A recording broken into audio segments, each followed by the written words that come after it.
Así que bueno, ¿alguna otra cosa que quieran compartir los grupos o traer de las lecturas de los artículos? ¿Están haciendo, digamos, el ejercicio de primero leer y después avanzar sobre el foro, o entran en el foro y después leen?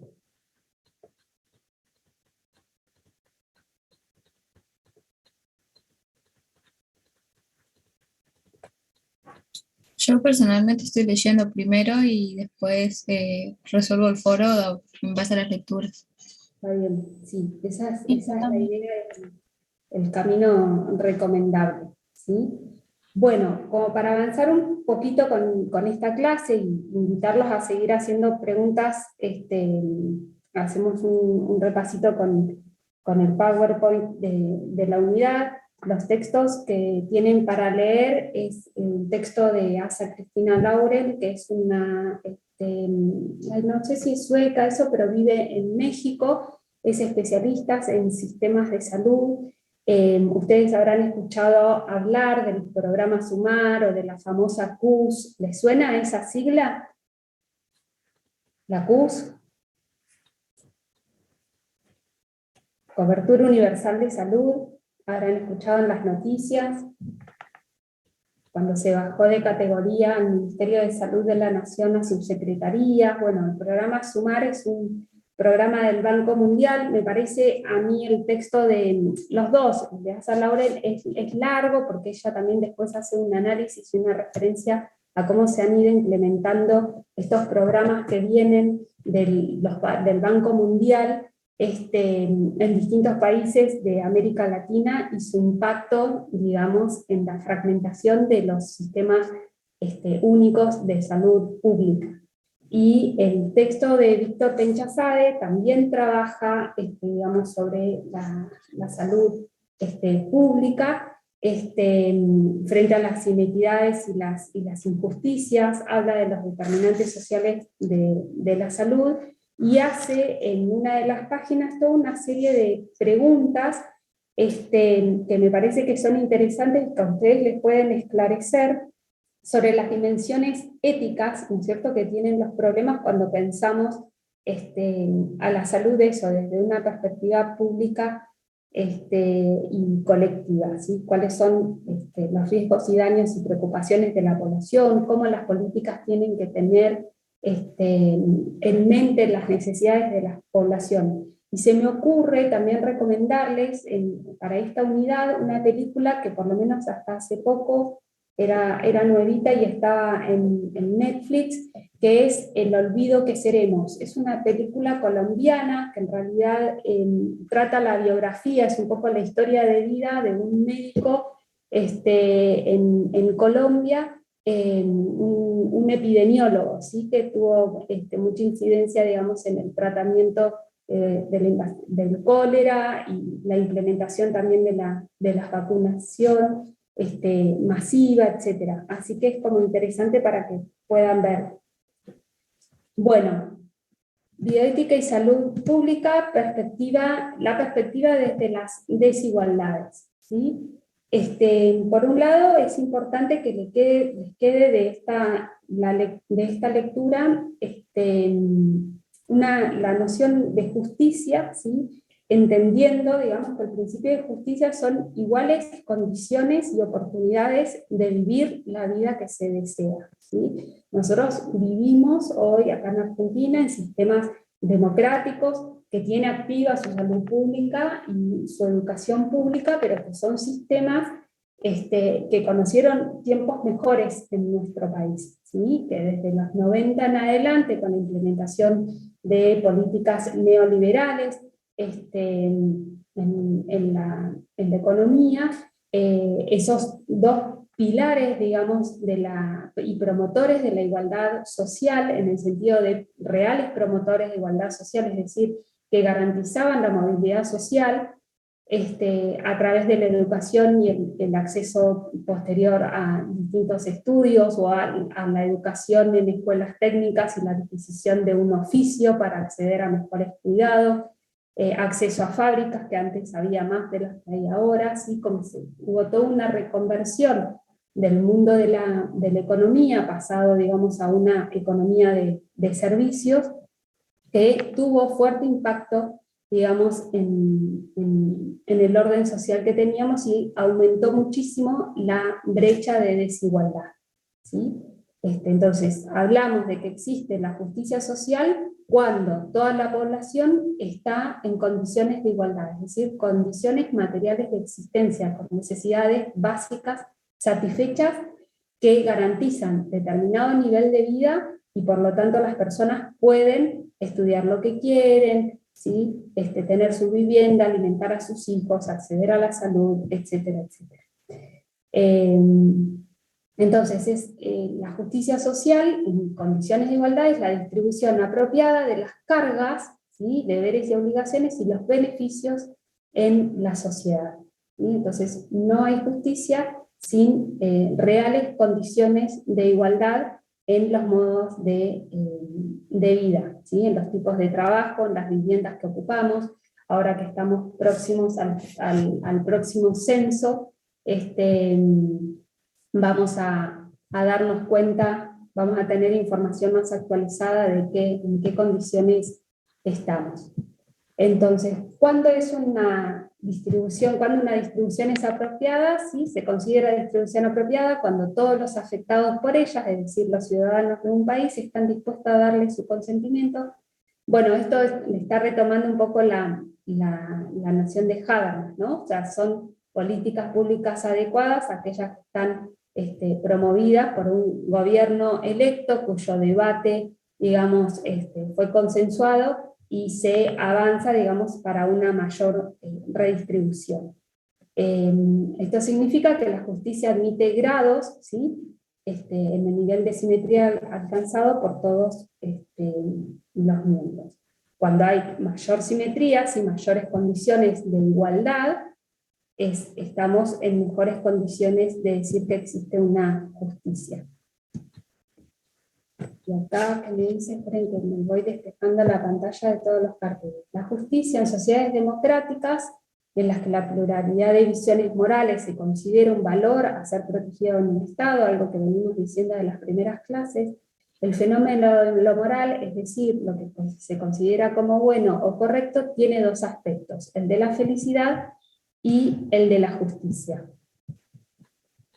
Entonces tenemos que garantizar bienestar y justicia. La justicia es el lado de lo bueno exigible a todas las personas de igual modo y por lo tanto tiene pretensión de universalidad.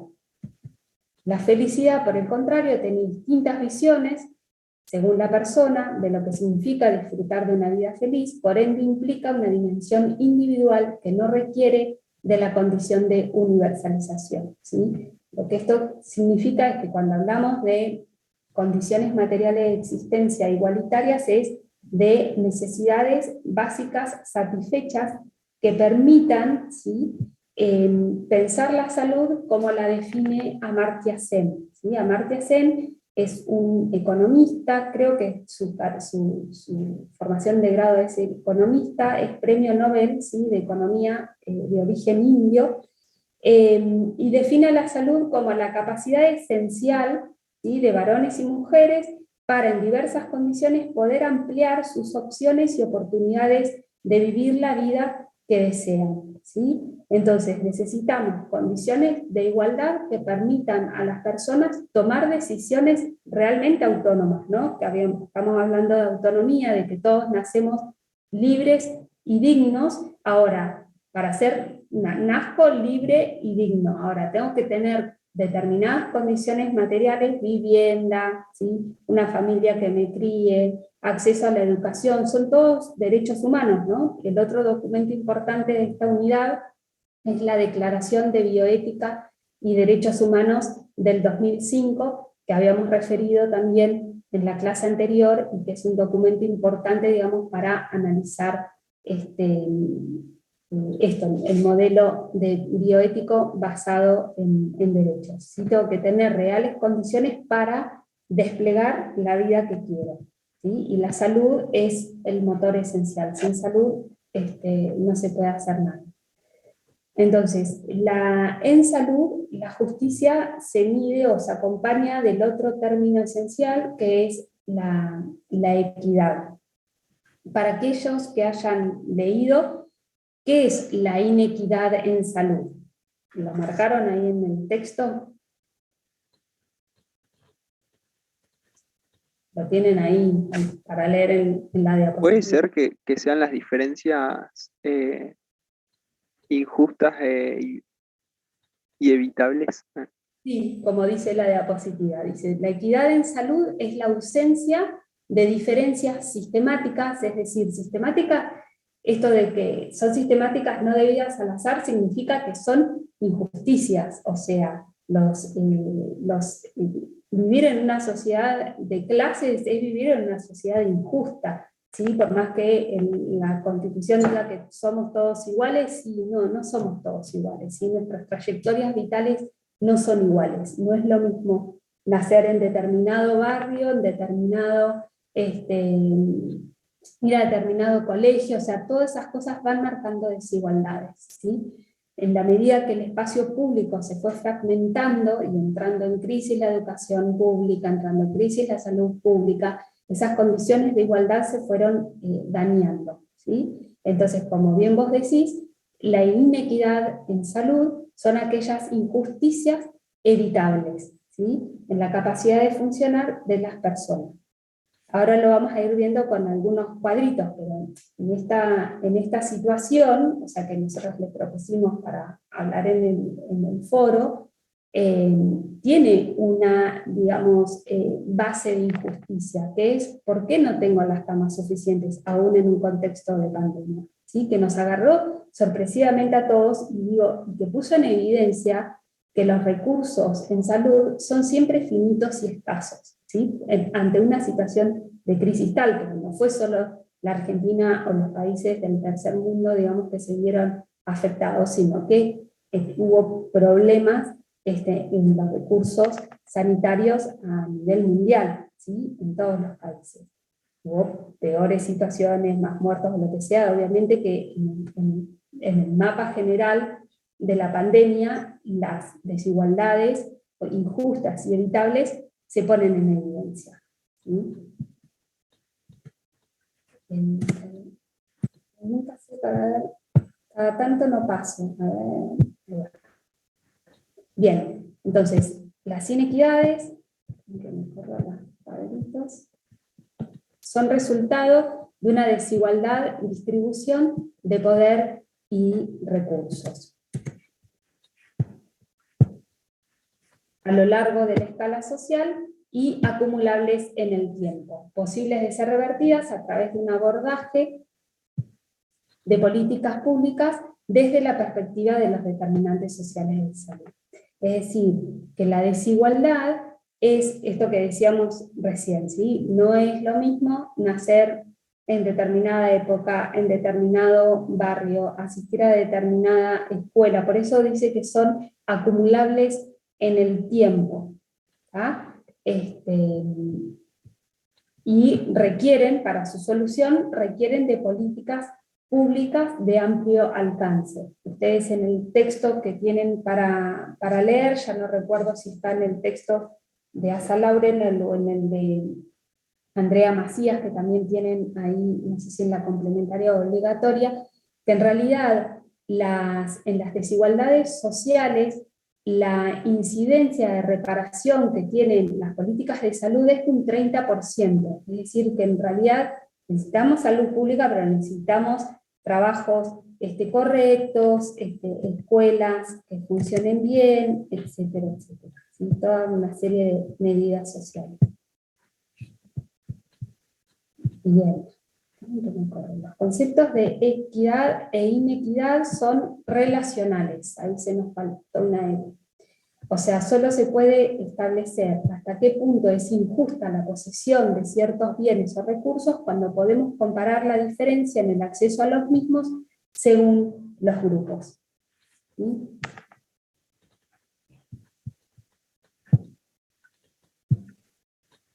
Y ahí, perdón, Merce, ahí es lo que volvemos a decir siempre, ¿por qué el foco puesto en Latinoamérica? Porque justamente en Latinoamérica se dan las grandes brechas de desigualdad, ¿sí? Ahí es donde podemos ver grupos de personas con mucho acceso a recursos, a bienes y oportunidades en contraposición a sectores muy rezagados, que eso es lo que no va a pasar en otro tipo de sociedades donde sea o que están equiparados para arriba o equiparados para abajo, esas brechas de desigualdad tan notorias no están como en Latinoamérica. Por eso la importancia de esta noción de concepto relacional, sí que tengo que siempre tener en cuenta los dos polos de un mismo extremo, de una misma situación, mirar la máxima y la mínima para poder comparar hasta qué punto, entonces, dónde está el nivel de desigualdad. Yo eso lo advierto mirando quiénes son los que más tienen y los que menos tienen con respecto a algo, ¿sí? Por ejemplo, el acceso a la salud.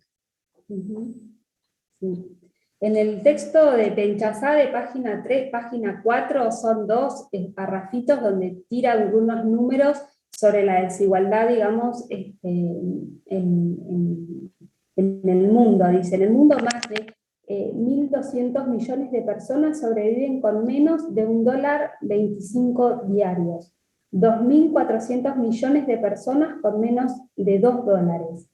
Y aproximadamente 57 millones de niños en edad de asistir a la escuela primaria no lo hacen, ¿sí? O sea, esas cifras lo que ponen en evidencia es eso, que vivimos en un mundo tremendamente desigual. Y el otro valor que tira es, que dice es que solo 8 personas tienen más riqueza que 3.500 millones de personas en el mundo. O sea, hay 8 personas en el mundo cuyo caudal de riqueza, ¿sí?, es mayor a la ganancia que tienen 3.500 millones de personas. O sea, vivimos en un mundo profundamente desigual, disparatadamente desigual, ¿sí? Bueno, los determinantes sociales de la salud están medidos, la OMS tiene, si ustedes ingresan a la página, las comisiones de determinantes, y son las que se proponen,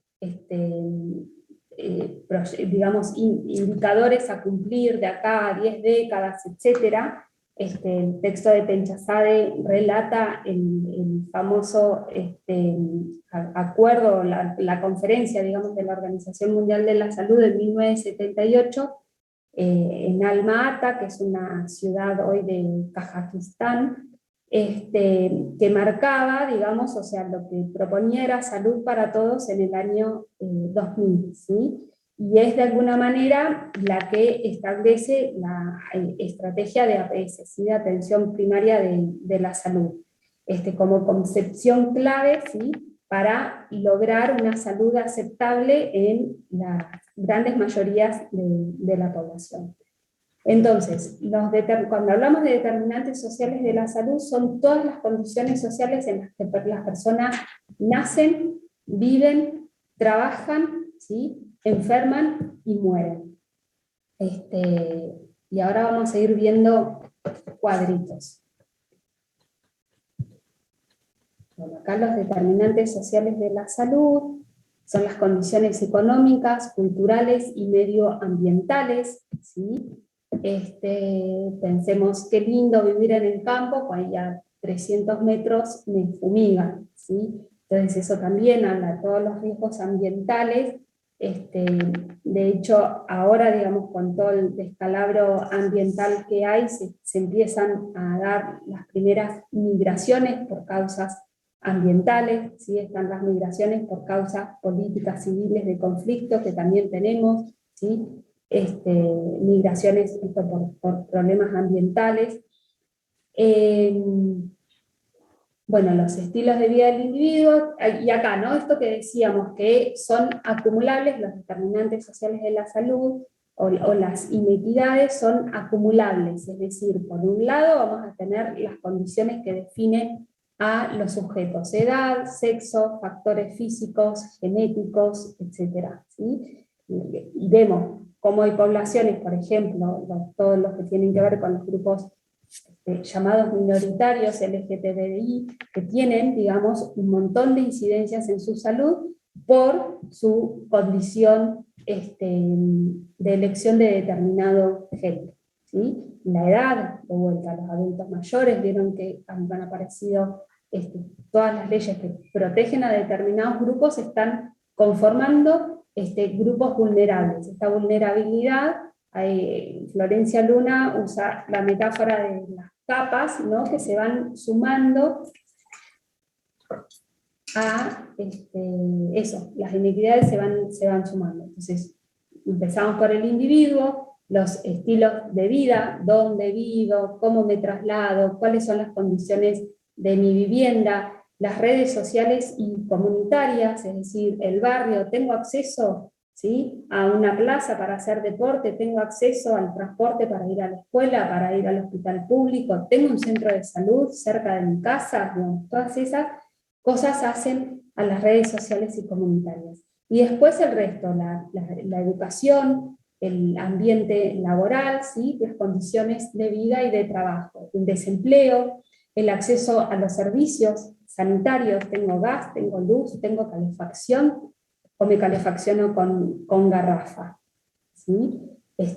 Servicios de atención de salud, vivienda, cuestiones culturales también, de educación, acceso a alimentos, tengo un lugar donde proveerme de alimentos, ¿sí? Y después las condiciones socioeconómicas, culturales y medioambientales más grandes, ¿sí? Entonces este cuadrito lo que pretende es mostrar esto, cómo los determinantes sociales de la salud son condiciones acumulativas, ¿sí?, en el tiempo, y por eso necesitan ser abordadas por políticas públicas amplias, ¿sí?, que nos protejan.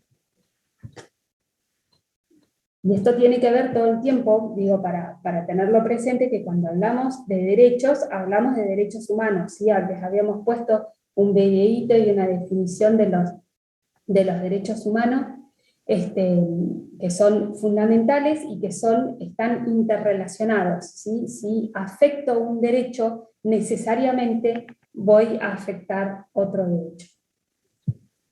Estar interrelacionado. Bien.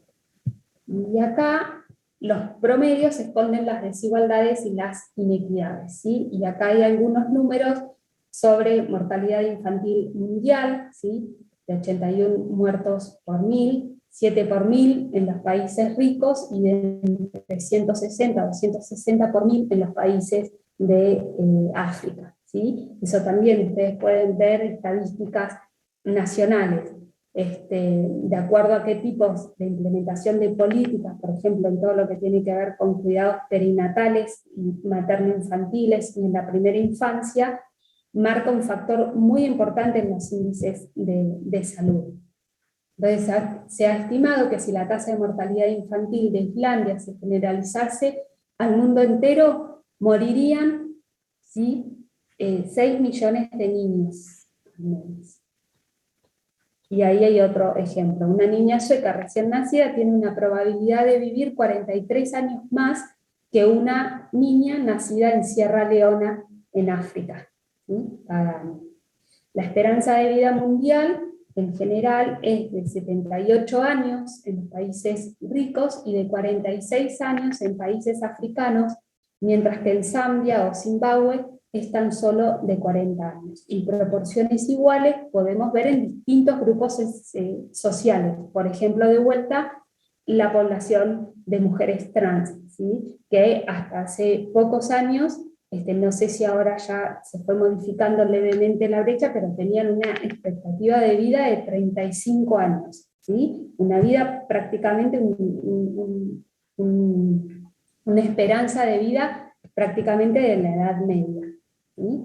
O de otros países con condiciones más extremas de existencia.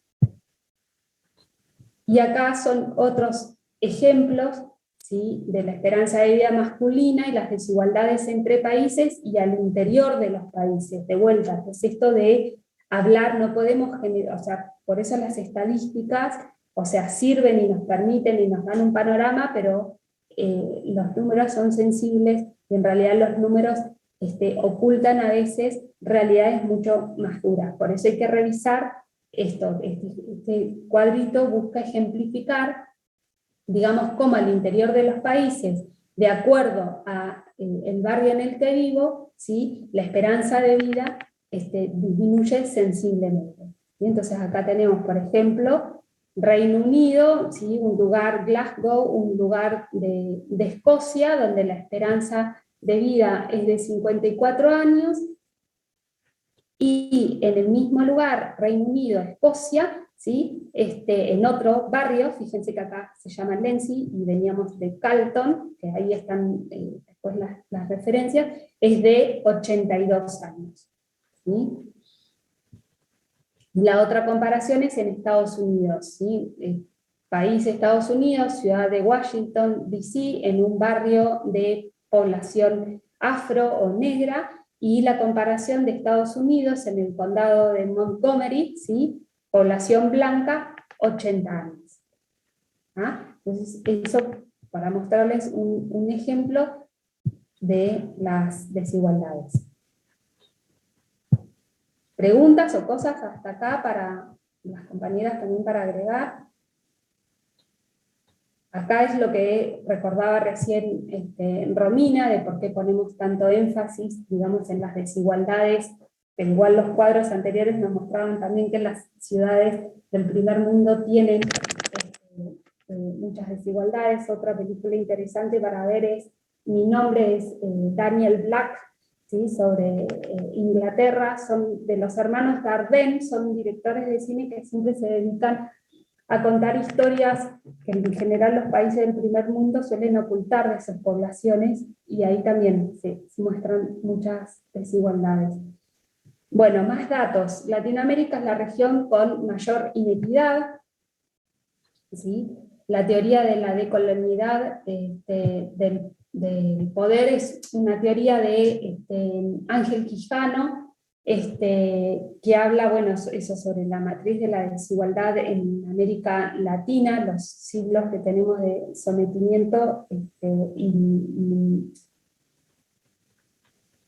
y un montón de desigualdades que están como ocultas. Por ejemplo, ¿no?, esta cosa de decir que en Argentina somos todos iguales, ¿no?, como que se ocultan un montón de prácticas racistas, etcétera, que tienen que ver con esto. No, en Argentina somos todos descendientes de europeos. Sí, masacramos a cantidades de pueblos originarios y sigue habiendo comunidades fuertes originarias con reclamos para ser reconocidos.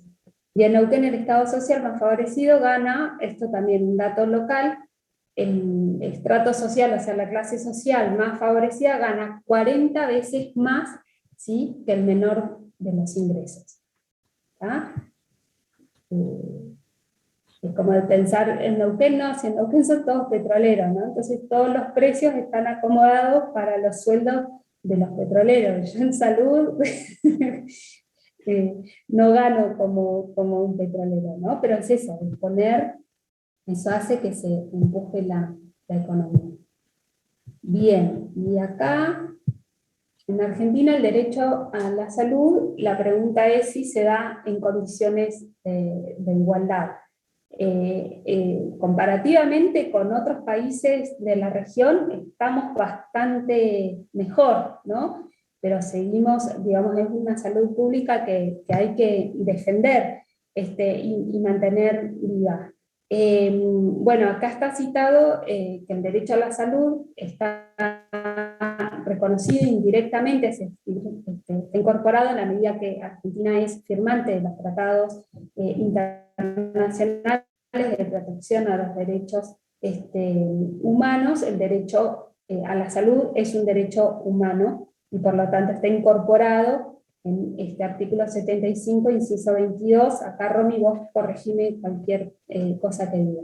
No existe una ley nacional de salud, ¿sí?, que brinde un marco operativo para su efectivización. Sí está la ley 24.455, que establece un piso mínimo de prestaciones médicas obligatorias, y esta ley, el famoso PMO, ¿sí?, Programa Médico obligatorio que deben estar garantizados por todos los prestadores de salud, y en cada una de las leyes que se fueron dando y que implican a la salud, por ejemplo, ILE, ¿sí? Están los artículos que referencian estos programas y por lo tanto reclaman la obligatoriedad de prestar servicios en iguales condiciones y de la misma calidad a sus prestadores. En general con ILE, igual lo vamos a ver en clase dedicada a los aspectos jurídicos en los derechos a la salud. Tenemos un grave problema con los prestadores privados porque acumulan objetores de salud, ¿sí? Entonces de vuelta es otro recurso que repercute en el sistema público de atención, ¿sí? Esto en los hechos, ¿sí? O sea, el hecho de que no haya una ley específica, qué sé yo, produce una fragmentación en la estratificación del sistema que reproducen y profundizan desigualdades. Ustedes en el texto de Asa Lauren van a poder leer con mayor detalle, hay 2 cuadros que al menos les pido que lean y contemplen con atención, donde ella habla, digamos, de cómo se han ido, digamos, cómo se fue fragmentando la financiación. Una cosa es hablar de un sistema público de salud, ¿sí? Con cobertura poblacional y financiada desde el erario público, ¿sí? Fiscal, y otras cosas cuando tenemos sistemas de obras sociales, tenemos sistemas de prepago, seguros de salud. Eso genera tal fragmentación en el sistema de salud que es muy complejo, ¿sí? El modo de administración. Entonces, un poco para tener algunas pequeñas cifras, la población cubierta por el sistema de salud y los subsistemas, ¿sí? Tenemos un sistema de salud argentino con una población aproximadamente de 44 millones, según el 2016, ya veremos este año cuáles son los números que aparecen. El año que viene vamos a tener que actualizar esta diapositiva. Hay obras sociales que estarían a cargo más o menos de 23 millones de habitantes. El sistema público, es decir, personas que no cuentan con otra cobertura distinta que la que brinda el sistema público de salud, son 16.000 habitantes, y las empresas de medicina prepaga, 5 millones de habitantes, ¿sí? Fíjense, también ahí digamos, si comparamos, volvemos a poner el ojo, en los números vemos de vuelta, ¿no? Si suponemos que las personas que tienen mejores condiciones económicas se presentan, digamos, están teniendo salud a través de medicina prepaga, estamos hablando de 5 millones de personas, ¿sí? Contra 44 que somos, ¿sí? Y fíjense, de vuelta es un dato, obras sociales, también hay tiene que ver con este imaginario que todavía no funciona a los argentinos, porque yo creo que está bastante más deteriorado de lo que estaba. No tenemos 23 millones de personas, digamos, con obra social, lo que nos daría suponer, ¿no? Que tienen acceso a un trabajo, etcétera, etcétera, ¿tá? Pero bueno, ya veremos cómo se conforman estos números luego del próximo censo. Y hasta ahí llegamos, ¿sí? ¿Preguntas hasta acá? El objetivo, ¿sí? de estos textos es que venimos hablando de cuáles son las teorías éticas que dan cuerpo, digamos, a ciertas nociones importantes en la bioética. Hablamos de las teorías bioéticas, y ahora, ¿sí? Bajamos todo ese globo al terreno de las desigualdades y de las condiciones en las que vivimos. Entonces, vamos a hablar siempre de pacientes, ¿sí? Personas que están en condición de necesitar la atención de los servicios de salud, que van a estar atravesadas por los determinantes sociales de salud, ¿sí? Cada persona es un cuerpo con una historia material de existencia. No va a ser lo mismo la salud de una persona, ¿sí? A quien su mamá lo llevó todos los años a hacerse flúor y a la consulta dental y a cualquier atención que necesitaba en la medida que iba creciendo, que una persona, ¿sí? Que se empezó a trabajar muy joven, que tiene escolaridad incompleta, que trabaja no sé, hace trabajos físicos, por ejemplo, ¿no? De albañil, de cualquier trabajo físico. No es lo mismo el desgaste físico de una persona, ¿sí?, que trabaja con su cuerpo, de una persona que trabaja en una oficina, se traslada en auto, etc. ¿Sí? Entonces, todo el estilo de vida que se conforma en función de las posibilidades que tengo para llevar adelante mi vida, incide en la salud. ¿Está?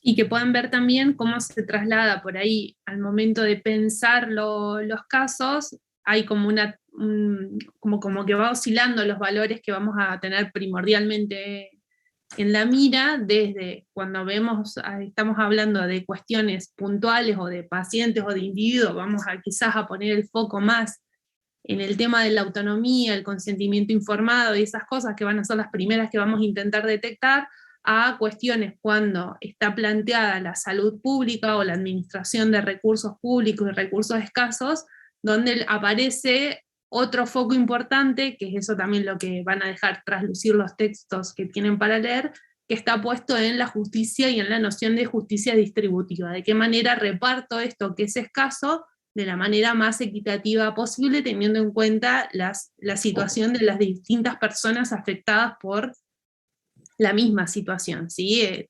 Tengo que tener esta mirada de ver, bueno, cuál es mi criterio de administración para que esto sea equitativo y que de alguna manera responda a esta idea de justicia distributiva. Y a partir de eso discutir también cuál va a ser mi idea de justicia distributiva. Por eso, fíjense que cuando hablábamos también las clases pasadas y recién cuando empezamos a comentar el caso, cuando aparecen temas de salud pública, más que nada, aparece esta idea de ponderar costos-beneficios y estos argumentos de más tinte consecuencialista o utilitarista van a estar acá porque aparece todo este razonamiento atravesado por costos, beneficios, justicia distributiva, equidad, situaciones particulares versus situación de la mayoría de la población. Ese tipo de análisis empieza a jugar en este tipo de en el análisis de este tipo de escenarios, digamos. Y que también estaba presente, por ejemplo, cuando hablábamos, ¿se acuerdan ese primer dilema que les habíamos dado de la fibrosis quística, ¿no? Una enfermedad con baja representatividad social, pero con un costo altísimo en medicamentos. Entonces, bueno, ¿cómo resuelve ahí el Estado? ¿Sí? Y recién que hablábamos de los PMO, si ustedes revisan la ley de fibrosis quística que sale en agosto del 2020, van a ver, digamos, cómo señala la obligatoriedad de cobertura para las obras sociales, ¿sí? Entonces eso también, todas las leyes que vayamos viendo que afectan a la salud, por ejemplo, las de asistencia para la fertilización asistida, de vuelta también ahí, ¿no? Se obliga a las obras sociales a cubrir determinado tipo de tratamiento, etcétera, etcétera. Entonces, como no tenemos todos una obra social, las leyes buscan, digamos, van a tener artículos específicos indicando tal o cual cobertura en función de garantizar, tratar de eso, de equilibrar el acceso a los distintos servicios de salud en una población que es altamente desigual y que tiene, como mostraba esta diapositiva, distintos accesos a la salud. No tenemos una única salud pública, que es eso un poco lo que va relatando el texto de Asa Laurel, ¿sí? Sin perder de vista esto, que tanto educación como salud son las dos, y trabajo, salud y educación, digamos, son los grandes promotores, digamos, de mejoras de condiciones de vida en la sociedad. Que es lo que permite y en definitiva otorga autonomía a las personas para decidir las vidas que quieren llevar adelante.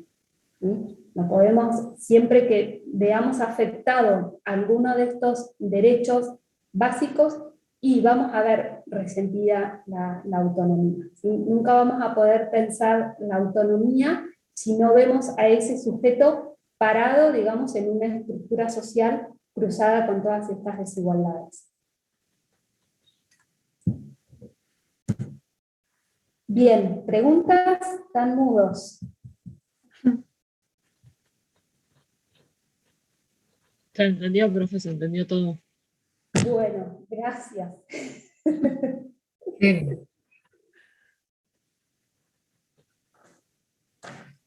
Bueno, la idea es que eso, ¿no? Todo tiene que ver con todo, lo vamos encajando, nada funciona